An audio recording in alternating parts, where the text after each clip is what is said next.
I think that salads are a popular weight loss tool because there's not a ton of calories in them, but if you load them up, they can be filling. In college, I had a salad every single day for lunch. It was just spinach, chicken, and olive oil. It was bland as bland could be, but I'm not a picky eater, and that was fine, and I'd eat it. You're listening to the Clean Kitchen Podcast with Kyle and Kevin Fitzgerald. All right. Welcome back, everybody, to another episode of the Clean Kitchen Podcast. Today, we do not have a guest on the podcast. Just us. It's just Kevin and I today. We're doing a little Q&A. I asked you all earlier this week on my Instagram what kind of questions you want me and Kevin to answer on this episode. And we got some really, really good questions. We have some voice recordings that we'll play. And then we also just have some general questions from people. But Kevin, how are we feeling this morning? Yeah, we're feeling a little sleepy. Not going to lie to you. We were just chatting. My son, Levi, decided not to sleep last night. So we've been up for a bit. But that's all right. We're grinding. We're chatting, talking some Q&A. Yep. Let's do it. Yeah. All right. We'll dive right in here. Question number one. I have a recording here. Unfortunately, this person did not leave their name, but I'm gonna play the question right here so you guys can hear it. Cool. I never see any green salads with any of your meals, and I'm just curious why.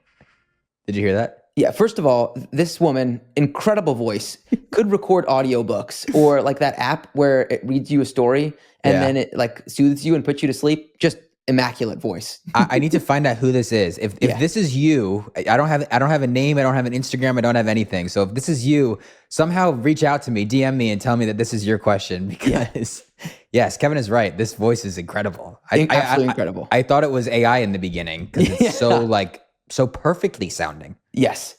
Very articulate, and a great question too, the context. Yes. So Kyle, why don't you eat green? So first of all, I'm not against greens at all in any way, shape, or form. I, as a lot of people know, I was diagnosed with Crohn's a few years ago. Kevin also diagnosed with Crohn's. What year were you diagnosed? I was a senior in high school. So that would have been 2012. Yeah. I was diagnosed. So 13 years ago. 2012. I was diagnosed in 2018. Okay. So obviously I was dealing with that. And when I started to make a lot of healthy changes, I started to go all in on a lot of greens and a lot of salads. And I noticed that it didn't make me feel great. And I thought it was just because I was just overall just very inflamed and kind of everything was hurting my stomach at the point. Mm-hmm. But just eating a lot of salads, and I noticed I would feel very bloated after. I would sometimes get a sharp pain in my stomach, on the left side of my stomach. And I didn't really think anything of it. I'm like, well, it's not the green, so I'm just going to just keep eating these salads and a lot of raw foods, basically. And it wasn't until I discovered, the importance of meat, red meat, and I kind of switched my diet a little bit because at that point I'd tried a few different things, and I started to consume way more red meat and way less greens. And I noticed almost immediately I felt way less bloated. I started to get way less cramps, way less of that sharp pain. And I was like, that's interesting. So I kind of just went with it and just listened to my body. And, that was maybe 2 years ago-ish was when I kind of really made that big diet change. And I haven't really looked back, to be honest. I will have a salad every once in a while. It still doesn't make me feel great. It makes me feel a little bit bloated. And to be honest, I just don't love salads. The flavor itself. They're just not my favorite thing. Like, to actually make them taste good, I have to add all these different toppings and these salad dressings and different things, which is fine. If you like salads, keep eating them. I'm not saying don't eat salads. Right. But I would just rather be like, oh, well, let me cook up a steak in ghee, add some salt, and that's it. It's simple. It's delicious. And if you look at it from a pure vitamin and mineral perspective, there's so many more vitamins and minerals in meat. And I'm not saying you have to choose one or the other. You can have a salad with meat on top if you want. Yeah. But there are so many vitamins and minerals in meat, and there are just not a lot of vitamins and minerals in greens, in salads. They have antioxidants, which are great. They have phytonutrients, which are fantastic.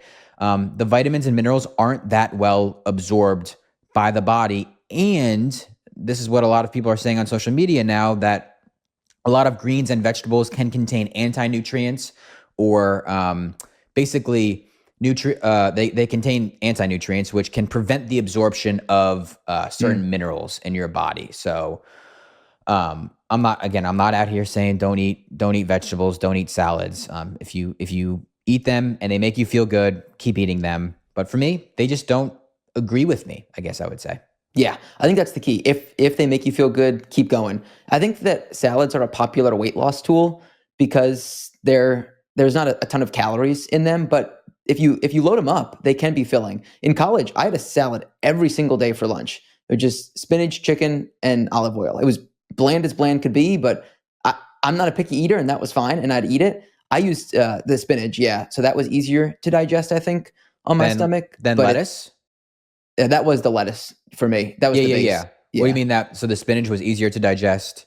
Yeah, then like a cabbage or maybe a romaine. Because I was telling you, 2 weeks ago, we went to Chopped, which is like a salad place, and I got some Southwestern bowl with cabbage as the base, and it wrecked my stomach. Absolutely, like completely ruined me for the next 24 hours. Like what did you feel? Did you go to the bathroom pain. Or what? Just pain? Yeah, a little bit bathroom, but it was mostly just pain. Like every time I ate something afterwards, it was like reliving it again.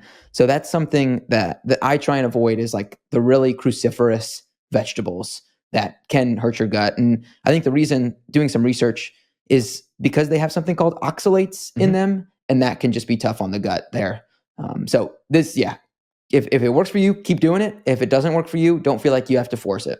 Yeah, exactly. Yeah. I think a lot of people would just kind of ignore what their body is telling them when they're eating these types of foods and be like, oh, but people said this is healthy. Yeah. Or just listen to your body. Don't force yourself to eat anything. I think that's the takeaway here. Listen to your body. For sure. All right. Incredible voice, incredible question. Thank you for kicking us off there. You've heard us talk about it before, the importance of protein. Good general rule of thumb is try to get 1 gram per pound of high quality protein every single day. Protein powders make it much easier to get the amount of protein you actually need. Problem with that is most protein powders have high levels of lead, pesticides, a bunch of other stuff you don't actually want in your body. And that's why I trust the PW1 whey protein from Peori. Their entire brand is built around the idea of testing everything with full transparency. So you know it's pure because they show you the data. Every batch of Peori, PW1 is third-party tested against more than 200 contaminants and is Clean Label Project certified. Every product has a QR code so that you know you can scan it and view your specific batch test results. PW1 is free from hormones, GMOs, pesticides, soy, gluten, and it delivers 21 grams of protein per serving. Do what I do. Add Peori PW1 whey protein to your routine now. You get an amazing 20% off, or if you choose the already discounted subscription, you get almost a third off the price. It's available when you visit my exclusive URL, peori.com/cleankitchen. Use my promo code CLEANKITCHEN, or you can save 20% off when you make a one-time purchase. Go to Peori, PUORI.com/cleankitchen. Don't wait. Go check it out right now. Peori.com/cleankitchen. We all know how important it is to drink more water, but let's be real. It's hard to trust what's coming out of the tap. And studies show that 3 out of 4 homes in America have harmful contaminants in their tap water. And some reports even say virtually every home has them. That is why I use AquaTrue. It's the only water purifier I trust. And unlike ordinary pitcher filters, AquaTrue uses 4-stage reverse osmosis purification process to remove 15 times more contaminants, including things like PFAs, microplastics, chlorine, fluoride, arsenic, and so many more. And honestly, I could taste the difference immediately. My coffee, my tea, and even the water that I use to cook with just tastes so much cleaner. And the best part, no installation or plumbing is required. All you do is plug it in and you're set. AquaTrue is giving our listeners 20% off any purifier. Just go to aquatrue.com and use code CLEANKITCHEN at checkout. That's AQUATRUE TRU.com and enter Clean Kitchen, CLEANKITCHEN to get 20% off. It's got a 30-day money-back guarantee, so there's no reason not to try it. Start drinking water the way it is meant to be. Clean, pure, and actually safe. Jumping in then to number 2. This one came through the Q&A box that you posted on your story. This one's from Diane.Keller16. And she asks, what are your feelings on stevia? Are they good or bad for gut health? Kyle, what do you think about stevia? Yeah. So let's break this down. Let's talk about the good things about stevia and the quote unquote maybe bad things or maybe neutral things about stevia. So good things about stevia, it's 0 calories and very low glycemic index. So it's very good for diabetics or anyone that's watching calories or anyone that is watching the amount of sugar they're consuming. Very, very good sweetener. It comes from plants. It comes from a stevia leaf. Our mom actually, she grew stevia a few years ago. I don't know if she still is. Oh yeah. But she grew like a stevia leaf, and it's literally a leaf. Now, in order to make the stevia into a powder or a liquid drop, it does go through some sort of processing. Obviously, it's not just ground up leaf, but it does come from a natural source. It comes from a leaf. And when you compare it to the artificial sweeteners, way better. Sucralose, acesulfame, potassium, aspartame, all of those things, which are also low calorie, low glycemic or no calorie, low glycemic index. Stevia is way better than all of those. So I would put stevia way further ahead than any of those artificial, completely synthetic, man-made sweeteners. The neutral or bad things about stevia are that you got to be careful because you always got to look at the ingredients, as I always say, because a lot of the times they're cut with other sweeteners. A lot of the time it can be like things like erythritol, which again isn't the worst thing, but it can cause a lot of digestive issues for some people. One of those people is definitely me. I notice when I have erythritol, I just get just a little gurgly in the stomach, maybe a little bit of stomach pain. Maybe I'll have to go to the bathroom or something like that. And stevia is often cut with erythritol. It can also be cut with things like maltodextrin, which is, again, basically sugar, comes from GMO corn, and that has a very high glycemic index. So if that's something you're watching, be careful what else is in the stevia that you may be using, or the product that has stevia in it. Make sure it doesn't have any maltodextrin or something like that in it. And another thing called dextrose, which is basically sugar again. So just make sure if you're buying stevia, just make sure it's pure stevia. You mean like you're buying stevia separately, or if you see stevia on a package in another processed food? I guess if you're buying stevia separately. Okay. You want to just see 100% pure stevia. Yes, that's the main thing. Yep. Got it. Yeah, a lot of the times it's cut, even though it said like, it'll just say stevia on the front, and then you turn it over and it's like, oh, maltodextrin and stevia. It's like, well, I don't want that. It's like when you see olive oil and then you go read the label and it says sunflower oil, whatever, all these other oils that are not just olive oil. Exactly. Okay, cool. In terms of research, there have been studies that show that stevia can negatively affect fertility in mice. And I was looking into this. They gave mice very, very high amounts of stevia, way more than the average person would consume, like a drop or two in their morning coffee, or maybe a little bit in an electrolyte powder. And by the way, I consume electrolytes every single day that consume stevia in it. So that's something I consume on a daily basis, just so everyone knows. But yeah, there is a study about that. A lot of people like to point to that and say stevia is bad. But I would say, similar to the previous question we just answered, like, how does your body feel after you consume stevia? Notice how you feel. And some people do have gut problems after consuming stevia. I think some people are a lot more sensitive to it than others. So just be mindful of how you feel after you're consuming it. Do you have any gut problems? Are you experiencing maybe a headache or something like that after you consume it? That does happen for some people. Luckily, that doesn't happen for me. So overall, I think stevia is a very good option. But again, listen to your body. Yeah, two things here. First is we put together a while back the ultimate guide to sweeteners, where we laid out bad, better, best sweeteners. So we'll link that in the description if you want to check that out. And then the second thing, as you're talking about this and the other question, I feel like what would be most beneficial as a takeaway for people is like make a food journal. Like write down what you're eating and then how you feel after it. Because all of these different things that you're saying, maltodextrin, dextrose, it's confusing and can be overwhelming for people. But just like if you know you had it, just jot it down. Like I had this, it was in my lunch, whatever I had, and I feel a little bit bloated afterwards. And then have a meal without it, and then see how you feel, and just compare.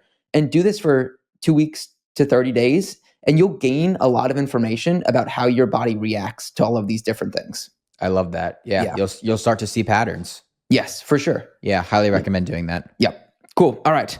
Next question we have is an audio message here. Let's pull it up. All right. Question number 3. Question number 3. My name is Darlene.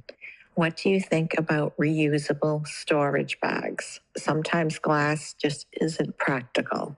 Thank you. Thank you, Darlene. Yeah. What? She sounds like I just want to hang out with Darlene. I bet Darlene so makes nice. incredible pie. Absolutely incredible pie. Man, Darlene, thank you for asking that question. Great question. So Darlene asks, what do you think about reusable storage bags? So Kevin, you want to start us off with this one? Yeah, actually, so this is something that my wife and I invested in, reusable storage bags, specifically because we were having a lot of smoothies, and we would chop up the bananas like on Sunday as we were meal prepping, and we were putting them in plastic bags and then freezing them.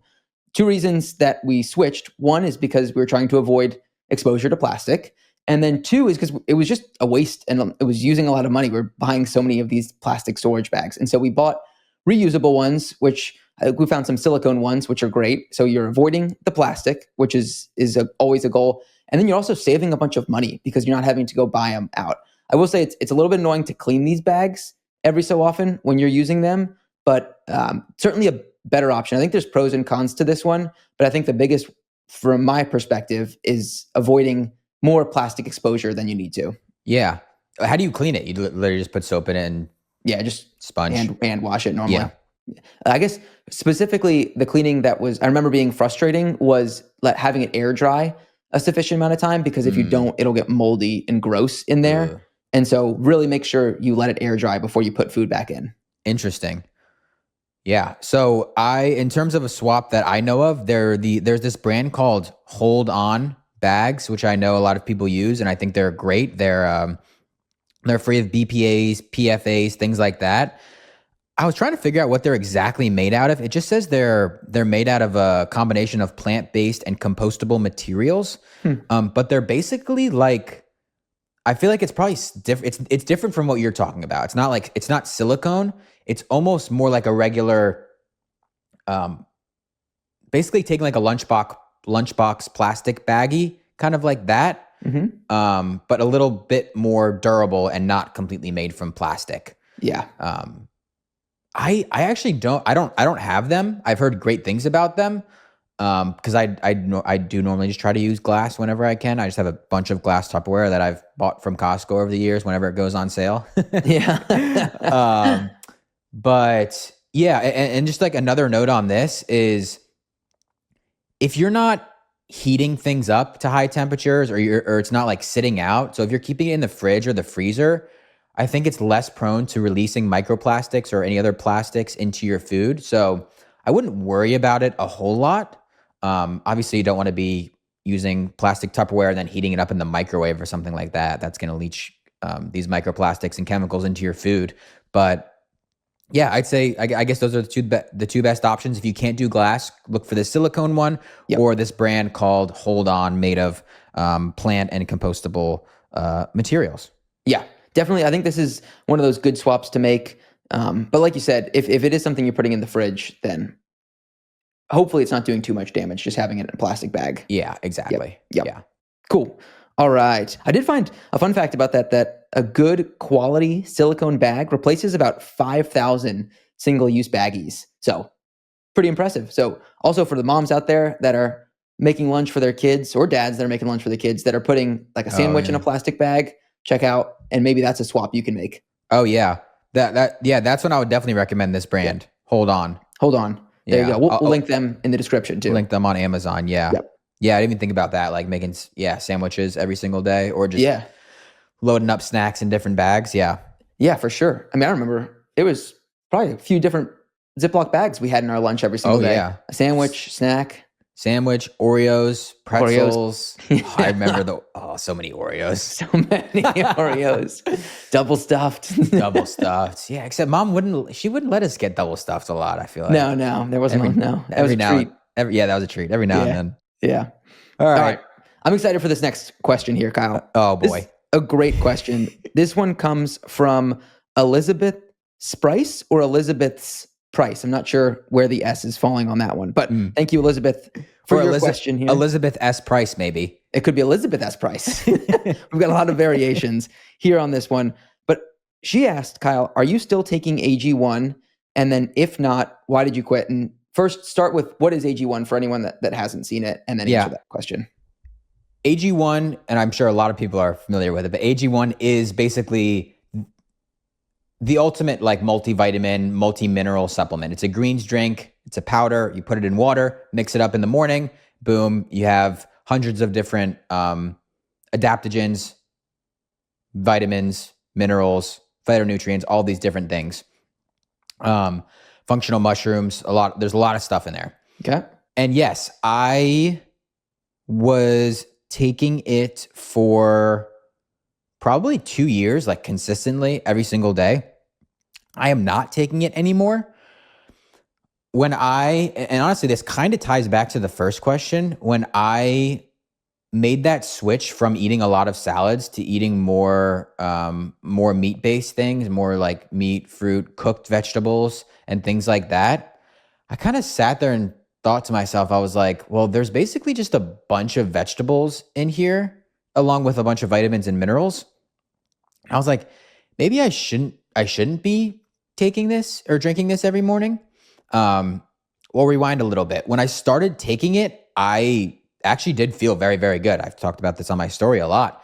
I started drinking AG1, immediately noticed better sleep. I was like falling asleep faster and staying asleep. That was something I always struggled with, was falling asleep when I got into bed and then also just waking up a lot throughout the night.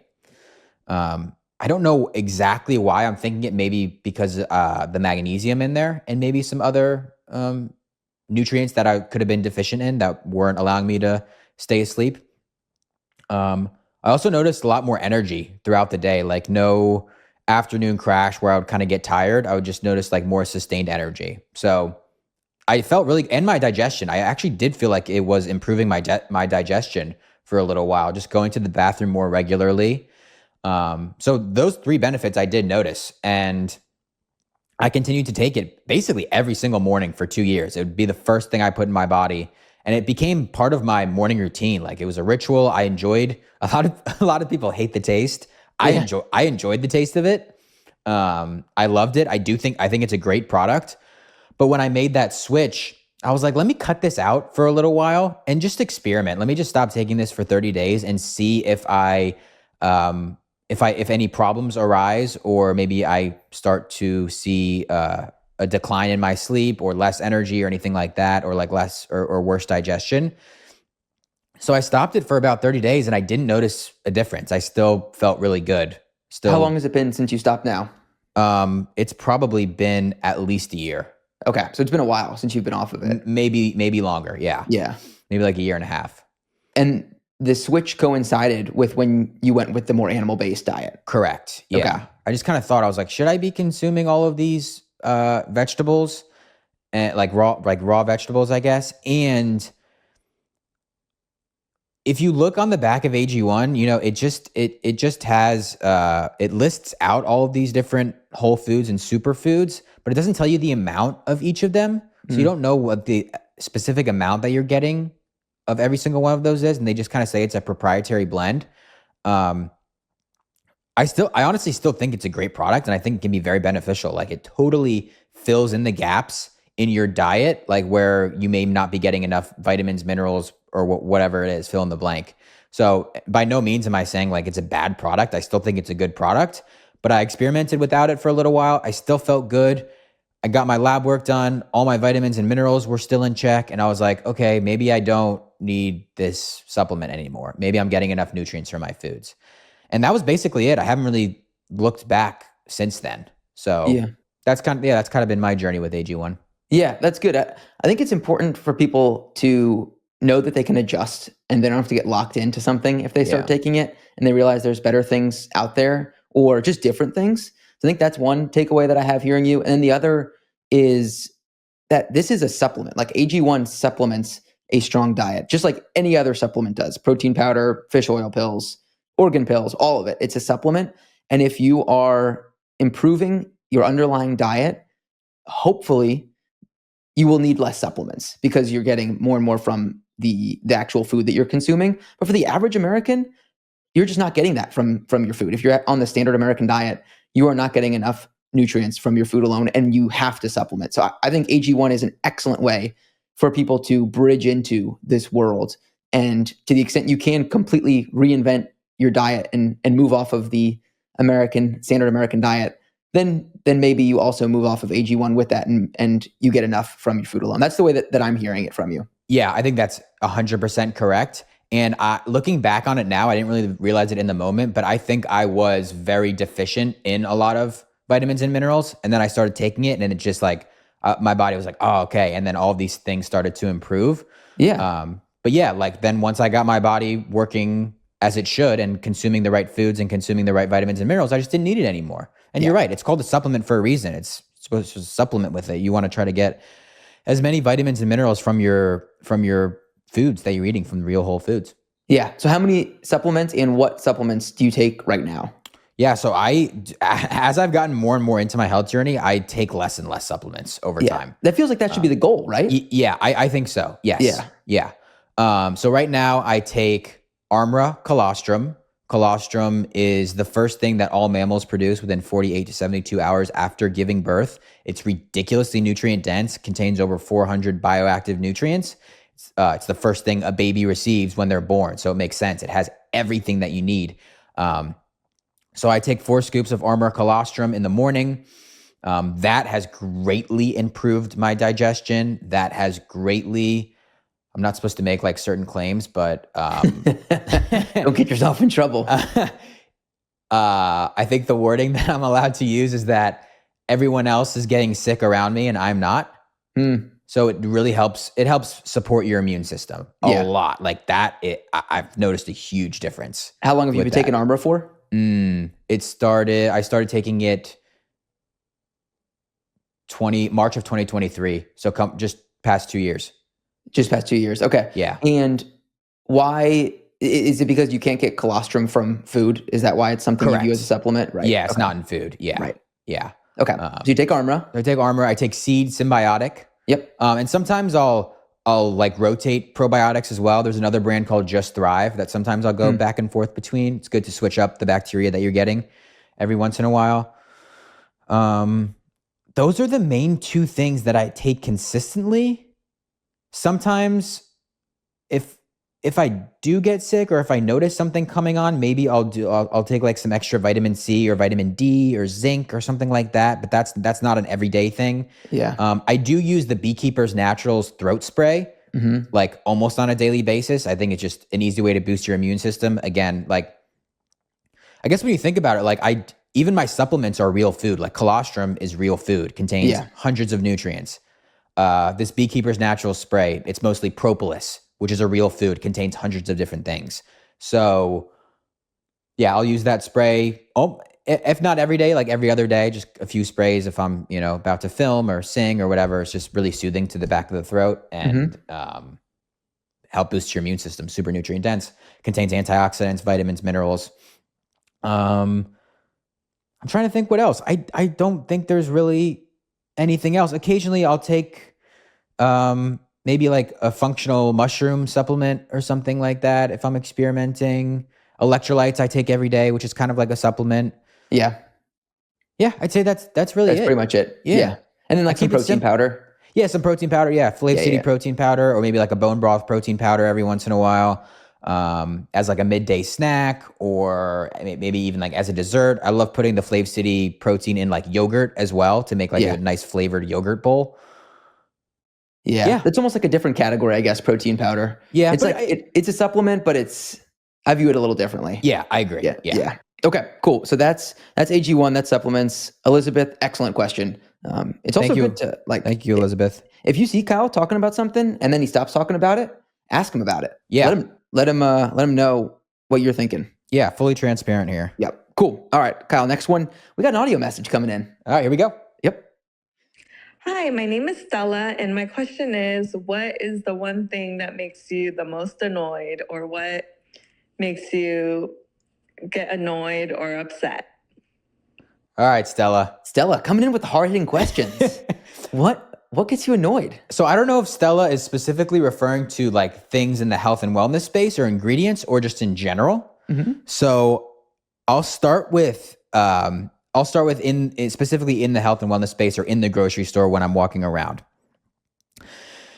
One thing I would say is that gets me upset when I look at the ingredients is a lot of baby products, specifically a lot of formula. And I literally just posted a video about this with Amanda. This episode will come out in a few weeks. So this was a few weeks ago when I posted this video.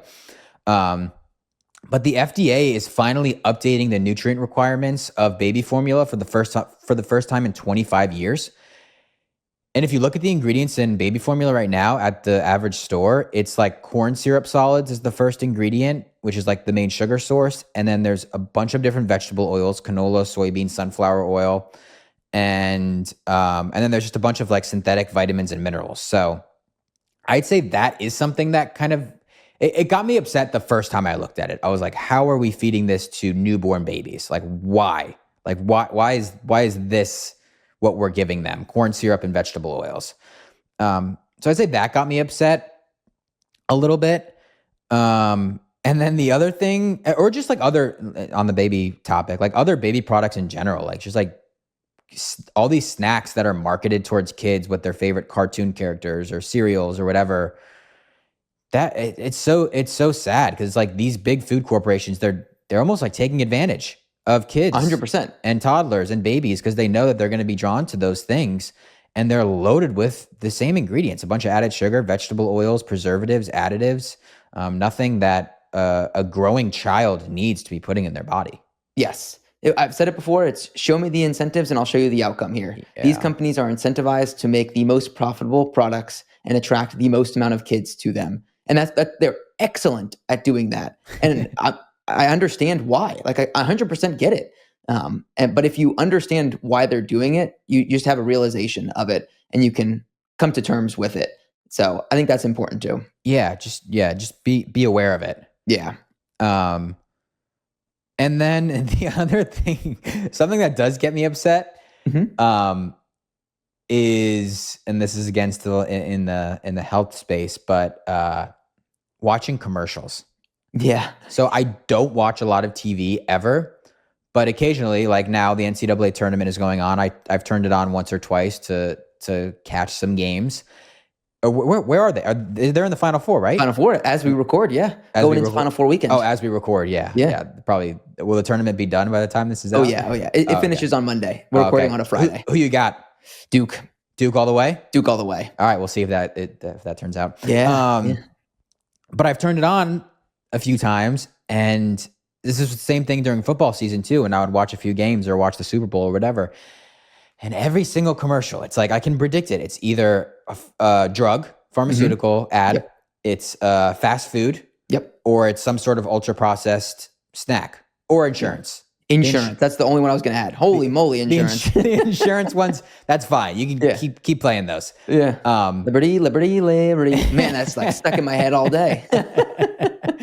But those three, the drugs, the fast food, and the ultra processed food, it's like when I remove myself from TV and from commercials and like even just like not buying those products, not surrounding myself with those people that consume those foods, it's like I almost forget that they exist, kind of.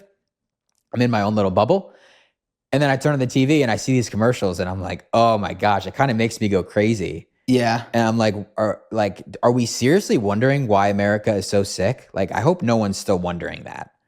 I think they are because that bubble that you mentioned that you've created is separate from the real world that most people live in. Most people just don't get exposure to this constant stream of information that's like real, like you are. Yeah. And they're if you just watch TV like a normal person, then you're targeted, and you're targeted with pharmaceutical ads and fast food and processed foods. And that's the way that most people live their lives. So yeah, I do think most people don't realize. Yeah. Not our listeners, that's for Yeah. sure. Yeah. They No, know what's up. our listeners know. Yeah, but other people do. Oh man, that gets me. Yeah, that gets me upset. I'm not gonna lie. I always have to mute them. I have to mute the commercials. The commercials is that bad? It's bad. I can feel it in my body. Yeah, Like it starts bubbling. I'm like, nope, mute, and then I'll like do a little meditation or something. Oh man, I can't do it. Yeah. Even if I'm watching like Amazon Prime or something, and a ad pops up, I have to mute it. I can't do it. No. Yeah. So I'd say those are the main things. Yeah. What about not food related? I don't know. What gets me upset? I don't know. Do you have anything? Yeah, I think sports would be like the first thing that comes to mind. Like when I watch a game of one of my teams that I'm heavily invested in, like I was watching the UNC game a couple weeks ago when they were in the tournament, and they were pathetic. And that's something that gets me upset. So yeah, I think that's the first thing that comes to mind. Okay. Yeah. I could definitely relate to that. Like in college, when I would watch a lot of sports, specifically NC State, where I went to college, that would definitely get me upset watching football or basketball. I don't know. I feel like not a lot really gets me upset anymore. I don't know. I might. Yeah. Because I was thinking about this question. I was like, no, there's nothing really that gets me super upset. Maybe like if I'm playing a sport. Maybe if I'm the one playing tennis or pickleball or golf. Okay, golf. Yeah. Yeah, you get upset. I can. Yeah. I try not to. I've gotten so much better about it. Yeah. Golf is so hard. I'm actually playing this weekend again. I've been playing consistently the past few weeks. The game's looking good. I'm not gonna lie. Oh yeah. All right. Oh yeah, we're looking good. We're looking good. Yeah, maybe golf. I don't really have a lot of like pet peeves or anything. I'd say maybe if people that just like to complain. Yeah. I wouldn't say it gets me upset, but I just like don't like being around that energy. Negative people for sure. That's a good one. Yeah, negative people. And it's like all the time. Like I always notice like you're complaining about something or like not looking at the positives. I'd say that can get me upset or just really just drain me. But other than that, I don't get upset a lot, to be honest. No. I don't get too upset. No. That's good. That's a good thing. Yeah. Yeah. All right, let's move on to the next question here. Okay. Good audio message there. Was that Stacy that left us that one? I believe that was Stacy. Yes. Stacy. All right. Shout out Stacy. Next one. We're going into summer, Kyle. And the Hampton Homestead, great Instagram handle there, has a question around summer tips. Give us some information around swimming in chlorine, some information about sunscreen, bathing suits, and just staying hydrated in general, honestly, when you're out in the sun all day. Yeah, let's talk about this. Summer tips. This is a fantastic question. Very, very appropriate here as we are about to head into the summer, I guess in a few months. It always feels like summer here in Florida. I like to rub that in. Sorry. All right. The Hampton Homestead. That is a great username. So let's start with the chlorine pool. So tips when using a chlorine pool, or you're going to go into a chlorine pool. Number one, I would say shower before you go into the pool. Just a quick rinse on the body. By doing this, you're ensuring that your skin isn't dry. Because if your skin is super dry and you jump into the pool, your body is absorbing the chlorine and any chemicals that go into that a lot easier. So if you can, just give your body a quick rinse before you jump into the pool. You can apply like a coconut oil or like a shea butter to your body if you wanted to. Just rub it, take a little bit and just rub it all throughout your body. This will, again, prevent the absorption of the chlorine into your body a little bit further, almost like creates a little bit of a barrier and makes it harder to get into your body. That I've never done. I've heard a lot of people do that, though, when they know they're going in a chlorine pool. This one may seem obvious, but don't swallow the chlorine. Don't drink the water. Don't drink the water.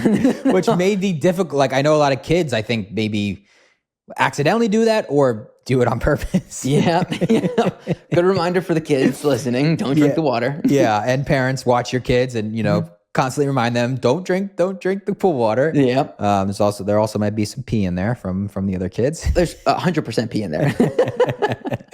Let's not lie to ourselves. Okay. Yeah. There's definitely pee in there. Everyone pees in the pool. Everyone pees. Yeah.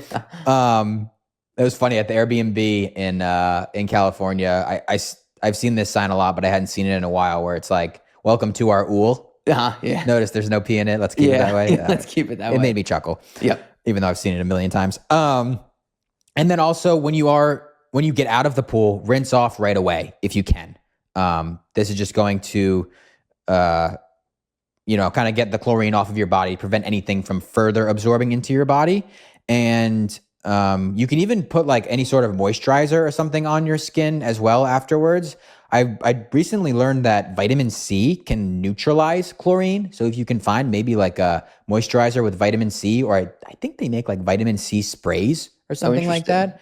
Haven't experimented with any of that, but that can also neutralize the chlorine and prevent any absorption.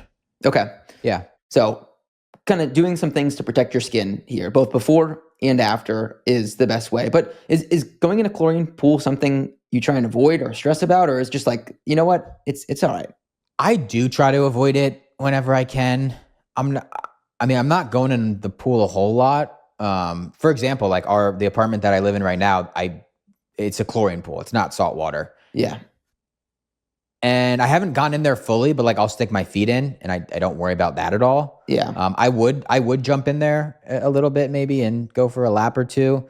I try to avoid it whenever I can. Always try to go for salt water, but in the grand scheme of things, I'm not going in the pool that much. So yeah, every once in a while, I wouldn't really worry about it. I'd probably just try to shower before and after. Yeah. And that's about it. Yeah. I think it is almost not unavoidable, but it's really tough to avoid, especially if you have kids and there's a community pool and it's going to be a chlorine pool. So you have to do with what you can. I want to talk about sunscreen because I think that's more important, something you have more control over than a chlorine pool. Yeah. So sunscreen. So there's some things you should avoid. There's some things you should look for. Avoid any chemical-based sunscreens. And I think we did a whole blog post about this, right? Yeah, we did. And we did certainly a blog post. We're going to make a guide too as well. And we're going to link that in the description. So ultimate guide to sunscreen coming soon. Awesome. So avoid chemical sunscreens, things like oxybenzone. This is when you turn it over and you look at the top and it's going to say like active ingredients. If you see any of these, like oxybenzone, octinoxate, homosalate, or octocrylene. If you see anything like that where you can't even really pronounce it, or it's like it's like, what is this? It sounds like a chemical, probably because it is a chemical. And these should be avoided. They can disrupt your hormones, cause skin irritation. Want to avoid them whenever you can. Avoid fragrance. Again, look at the ingredients, ensure there's no fragrance or parfum. Parfum is what sometimes it'll say in parentheses, or it'll just say parfum. Same thing as fragrance. You want to avoid the spray bottles whenever you can. There was actually a recall that came out back in 2021. I remember making a video about this from Johnson & Johnson. They recalled 5 different aerosol sunscreen products for high levels of benzene, which is a known carcinogen. Apparently, whatever chemicals they're using to spray the sunscreen out of the container, it contained benzene in it in very high amounts, and you're literally spraying that on your body, and that's not good for your skin. So this is a new one for me. I didn't know about the spray because I would always tend to go with the spray, easier to apply. For sure. Just easier in general, honestly, to keep. Yeah. So that's good to know. Yeah, a lot of the sprays contain propellants. It's actually the same thing with spray cooking oils as well. Oh, interesting. Like if you look at PAM, like a canola oil spray, it has a propellant in there. I can't remember the exact name. It's like dimethyl silicone, I believe it is, which is a chemical propellant that they use to basically get the liquid out of the can and like spray more evenly. But you can find sprays that don't have these propellants in them. So you're basically avoiding, like for example, like sticking with the oils, like Chosen Foods, they make an avocado oil spray that doesn't have any propellants in it. Nice. So you can also find sunscreen without any of these propellants in them as well. Got it. Okay, so that's kind of what to avoid. Those are the main things. And with that, you're going to knock out 99% of the sunscreen out there. So what do you look for? Look for a mineral-based sunscreen, specifically zinc oxide. That's going to be your best option. So when you turn it over, you look at the top, zinc oxide. That's what you want to see. You want to find one without any fragrance. And ideally, if you could even find one that's EWG verified, that could even be better. EWG is the Environmental Working Group. They basically go through and vet a lot of products. They look at the ingredients in them, and they basically put them into different categories based on the ingredients, and they tell you how safe they are, basically, to put on your body. So yeah, I'd say like those are the main things. Like look for one that's zinc oxide and fragrance free. And there are a lot of good brands out there. I'll give you a couple right now, but like Kevin said, we're going to make a guide, which it'll be done by the time this 100%, releases. It'll be in the show notes if you want to download it. But brands like Organic Jaguar is a really good one. Babo Botanicals, Badger, Think, and then Sky and Soul. Those are some of the top brands that I know, but there's so many other ones now. And there's more and more popping up on a daily basis. So there's no shortage of good, effective, clean ingredient sunscreen brands. Yep, love it. And a lot of these too, seeing these names, I think they've got like a kids version as well for a lot of these. And they also have, that reminds me, they also have like a lot of these have a clear version as well. They use clear zinc oxide. A lot of people complain that a lot of these non-toxic sunscreens, they leave your skin white, which they do. But now a lot of brands are coming out with clear options to where they don't leave your skin white. So is there any sort of like difference other than how it appears?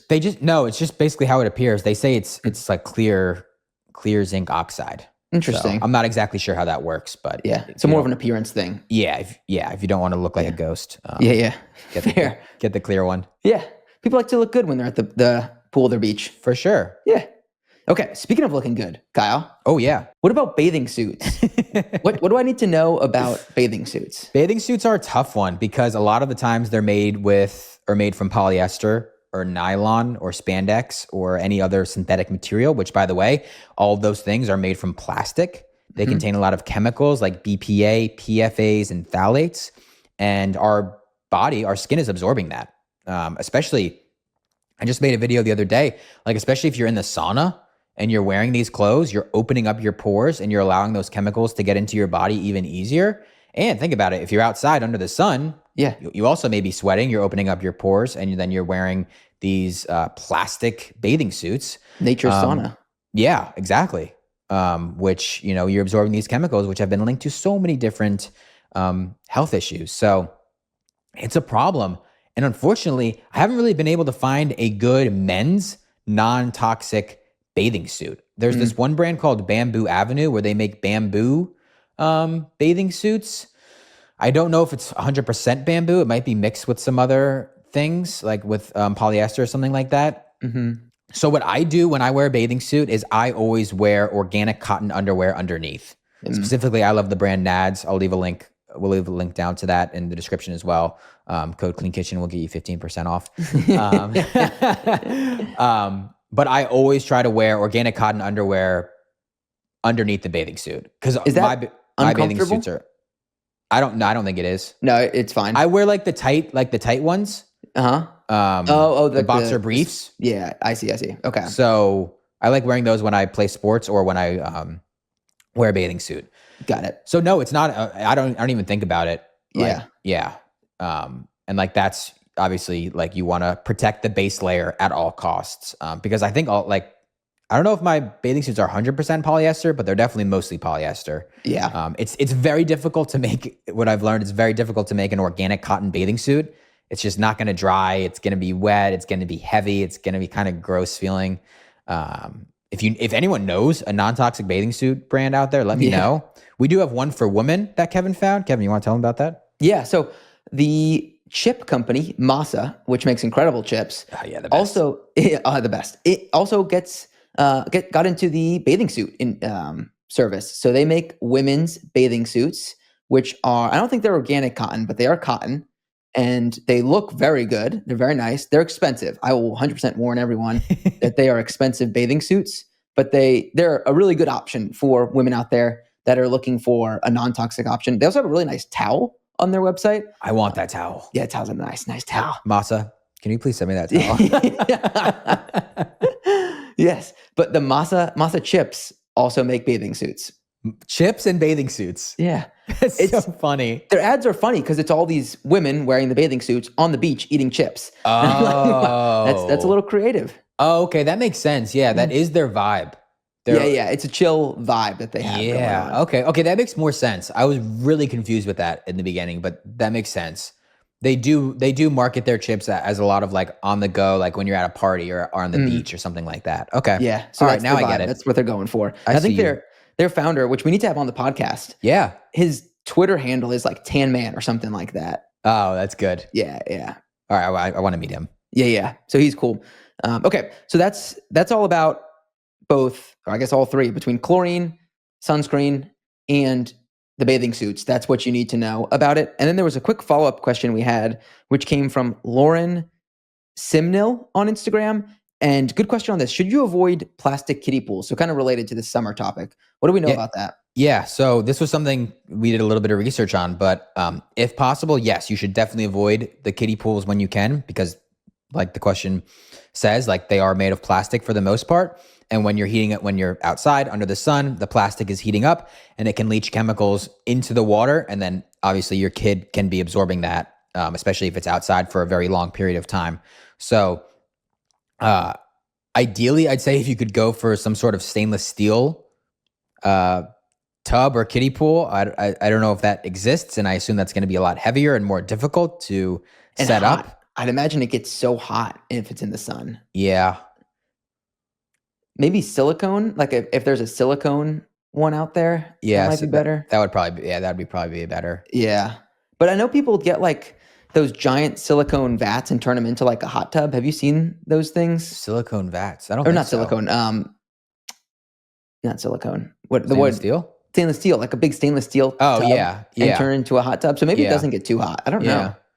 I assume like once you fill it with water, Yeah. I mean, maybe the edges might get hot. Maybe they'll probably don't get burn hot. yourself. Yeah. Yeah, I don't know. That's an interesting one. That's something I never thought of before. No, absolutely not. That's a great plastic question. kiddie pool. Yeah. Yeah. Okay. So that's another summer topic that we have going on. All right, that's going to be it for part 1 of the Q&A. Don't forget to leave a rating and review on Spotify or Apple Music. Subscribe if you're watching on YouTube, and come back next week for part 2, where we answer even more listener questions. Thanks for listening, everyone. The Clean Kitchen Podcast is for general informational purposes only and does not constitute the practice of medicine, nursing, or other professional healthcare services, including the giving of medical advice, and no doctor-patient relationship is formed. The content of this podcast is not intended to be a substitute for professional medical advice, diagnosis, or treatment. Users should not disregard or delay in obtaining medical advice for any medical condition they may have, and should seek the assistance of their healthcare professionals for any such conditions. As always, talk to your doctor or health team first.